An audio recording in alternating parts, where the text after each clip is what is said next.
What's up, everybody? Welcome to DFS by the Numbers. This is my betting breakdown video for UFC Vegas 24, and as always, we're going to break down this card from a betting perspective and a betting perspective only. If you want a further in-depth analysis, go check out my full card breakdown and prediction video, and also my live stream as well that I do on Fridays.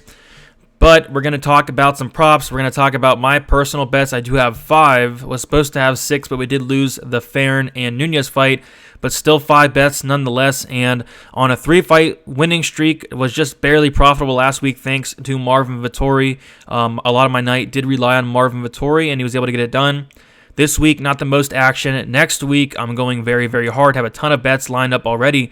But for now, I do have 5 bets that we'll talk about. Before we get into those bets and much more, if you guys can please leave a like on the video and also subscribe if you're not subscribed yet so you do not miss out on my other content, would be very, very appreciated. And yeah, with all that out of the way, let's get into it right now, starting with the first fight of the night. We have Tony Gravely going against Anthony Burchak, and I do have Tony Gravely in a parlay.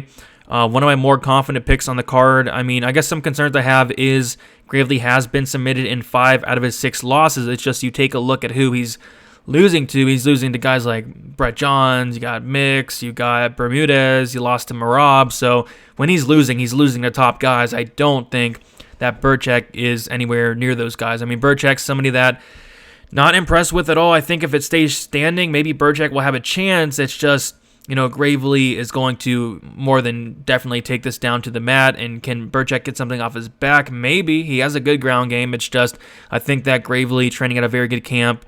I think he stays safe, stays on top, and honestly probably gets a finish. But ultimately, I do have Gravely in a parlay. I do like the parlay piece. Kind of tough to pick a prop. Gravely minus 105 to finish. I don't hate that, but I do think it's either a pretty dominant decision or a late finish for Gravely. So give me Tony Gravely. Have him in a parlay. I'll go over the other parlay piece later in the video, but he is the first leg to that. Next, we have Austin Hubbard versus Dakota Bush. Dakota Bush did not look the greatest on the scales today, and that's a bad sign against Austin Hubbard, who's going to have tremendous cardio, tremendous toughness. And Bush, a lot of his wins are in that first round. If he's not able to get a first round finish here, I do think Hubbard takes over, possibly a late finish. I think the third round prop is something to keep an eye on at plus 1,400. No bet for me. I lean Hubbard to survive that early storm of Bush. I really find it hard for, Bush to, whether it's knocking out or submitting Hubbard. I don't see that really happening. Yes, Hubbard did get submitted in his last fight against Joe Solecki. It's just Joe Solecki is a whole other level above in the grappling with Bush, and I do like Hubbard to get the win here. Survive that early storm, take over rounds 2 and rounds 3, win a decision, or possibly get a late finish. Bush coming in on short notice. Coming in on short notice against Hubbard is not always the easiest thing to do at all. So give me Hubbard for the win. No bet for me, but I am picking him. Bartos Fabinho going against Gerald Mirshard, and this is a fight of limited outcomes. I think either Fabinho comes out here, takes down Mirshard, controls him for 15 minutes, wins a decision, or Mirshard finds a submission. And I do think that the submission is pretty live here. I mean, Mirshard is more than comfortable off his back. He wants the fight to go to the ground, so if Fabinho's going to try to take him down, I think he'll welcome the takedown because the dude has like 22 or 23 submissions on his record. When Mirshard is winning, he's winning by submission, like a 74% submission rate, which is absolutely insane. And Fabinho's, when he's losing, he's getting submitted. He's got submitted 3 times out of his 4 losses. I did bet Andre Muniz in his last fight against Fabinho because Fabinho does put himself in some really questionable spots, and I think if he does put himself in those same spots, Mirshard is going to have opportunities to get a submission, and ultimately I will pick Mirshard to win by submission, and I did take a shot on the submission prop for Mirshard, half a unit, plus 290. I thought that line was so off because if Mirshard wins, it's not going to be a decision. He's not going to win a decision off his back. He's not going to knock out Fabinho off his back. It's probably a submission. So if you're going to bet Mirshard, you might as well bet him by sub.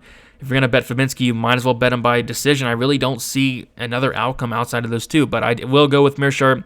I will take him to win by submission. Was honestly looking at betting him straight at like plus 110, plus 115, and then you go look at the sub prop, and I think the sub prop's probably the way to go. So give me Mirshard for the win there by submission. Lupita Godinez going against Jessica Penne. I'm going with Godinez. I don't love the price.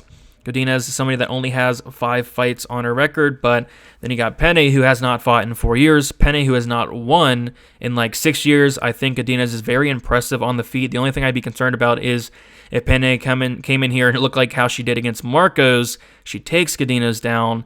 I just don't see that happening. I mean, that was 6 years ago. So I'm going to take Godinez to stuff the takedowns. I think she's very strong, very good takedown defense, very good get-up game. I think Penny's going to have a hard time taking her down, holding her down. But am I going to lay minus 300 on somebody we've not seen fight in the UFC yet? Somebody that only has 5 fights? Not for me. I know a lot of people are going to be parlaying her. Good luck to you. I do think she wins. It's just not something I do personally. If I was to bet this fight, it would probably be Godinez by decision minus 115. I don't know what it is. A lot of people think she's like some murderous power puncher, and yeah, she hits hard, but she has 0 knockout wins on her record. Would be kind of surprised if she did knock out Penne. So if I was to bet, it would be Godinez by decision. She has 1 submission on her record. She's not submitting Penne. I think the most likely outcome is that Godinez by decision minus 115, but I'm not gonna bet that. Alexander Romanov versus Juan Espino. Fight I'm just gonna sit back and watch. I see a lot of people on both sides, very confident on both sides. I really don't see how you can be confident in this fight. I mean, there's so many things can happen in this fight. I mean, there's limited tape of Espino off his back, like no tape actually of Espino off his back. There's one fight where Romanov got taken down. There's really not much to work with. I think the guy that does get on top is going to have success. I just don't know who that's going to be. If I had to look at a prop, I think the under 2.5 at minus 185 is not a bad look. A lot of people are going to be playing the over. It's going to be a very sweaty over. It could hit, but I do think this fight finishes in some type of way. Minus 245, not awful. But yeah, I'm going to sit back and watch this fight. I think Juan Espino, if you're on the Espino side, submission plus 370 is not a bad look. If you're on the Romanov side, I don't like those prop numbers. Romanov by KO plus 250, I don't love that. But yeah, I'm gonna pass here. I'm gonna sit back and watch it. Best fight on the card. I know everybody wants to bet this fight, but it really is like a 50-50 fight. I think this can go so many different ways, but I will side with Espino as far as a pick. But you're just not confident enough to pull the trigger there.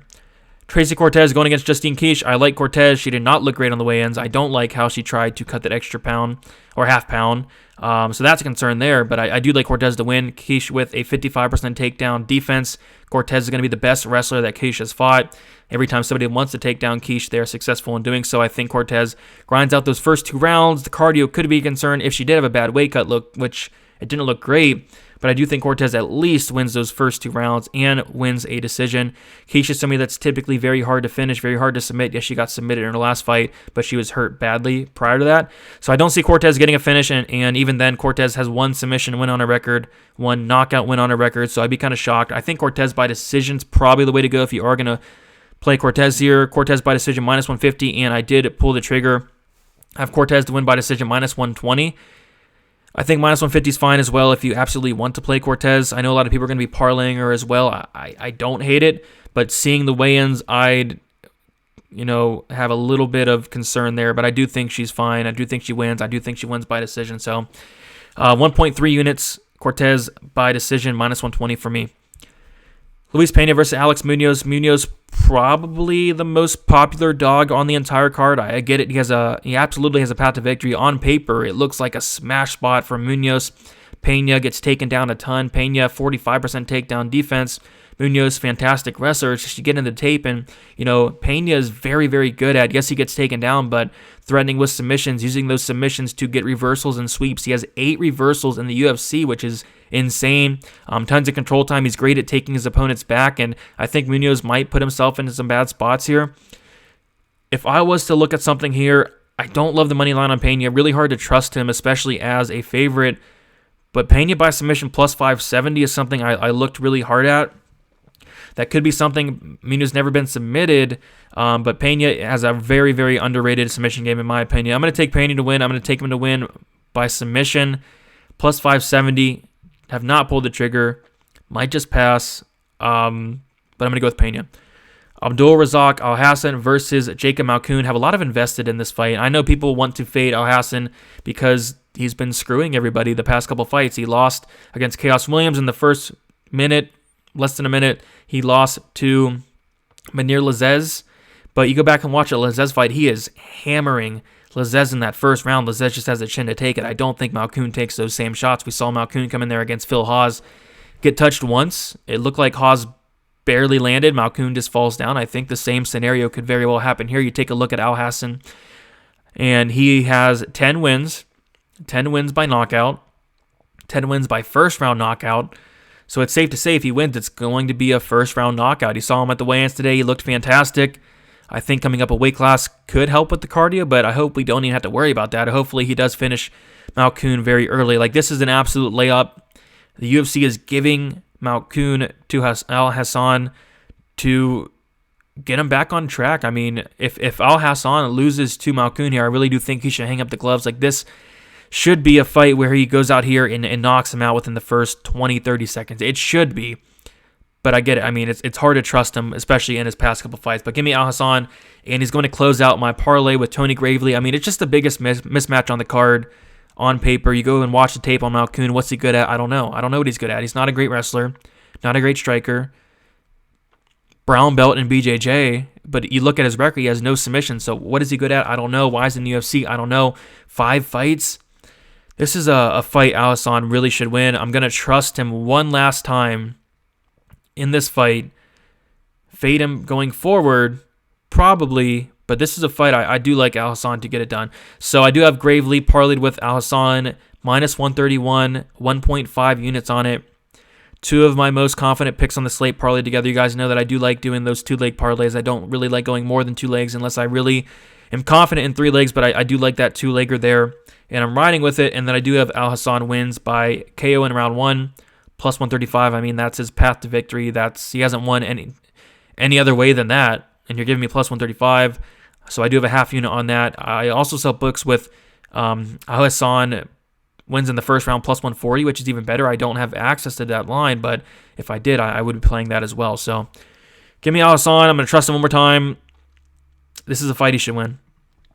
Andre Olowski versus Chase Sherman. Oh, my goodness, man. I like Olowski. I just don't feel comfortable. 42 years old. He's been knocked out 11 times. Chase Sherman looked good in his last fight coming off of PEDs. Did not look great on the scales this week. It's a tough fight to call. I think Olowski can definitely win.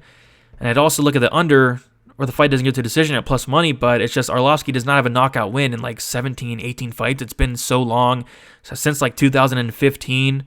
If Olowski showed more of a finishing ability, I'd probably play him here for sure, or I'd play the under for sure. It's just we haven't really seen that. Chase Sherman, aggressive, lots of volume, but very hittable. He's been knocked out in 4 of his 6 losses.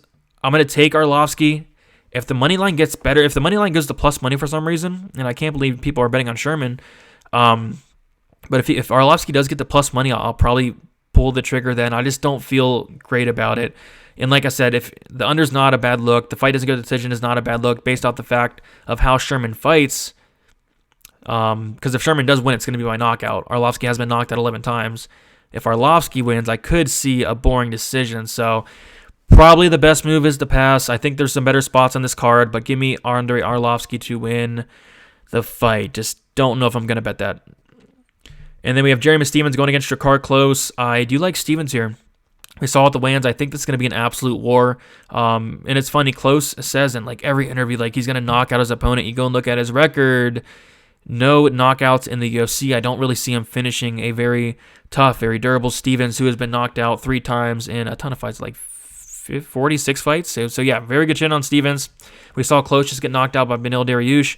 And if he comes in here with that same game plan of trying to knock out Stephens, it's not going to work. You're not going to win a war with Jeremy Stephens.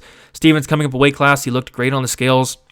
I like Stephens here. He's fought the much better level of competition. And then you look at Close, who's going to very close fights with guys that they're not bad, but they're not the same level of Jeremy Stephens. Somebody that's going against Zabit, Yair Rodriguez, Calvin Kattar, and you go back and look at the Calvin Kattar fight, he was winning that first round where he outlanded Kattar 40 to like 28, 24, 26.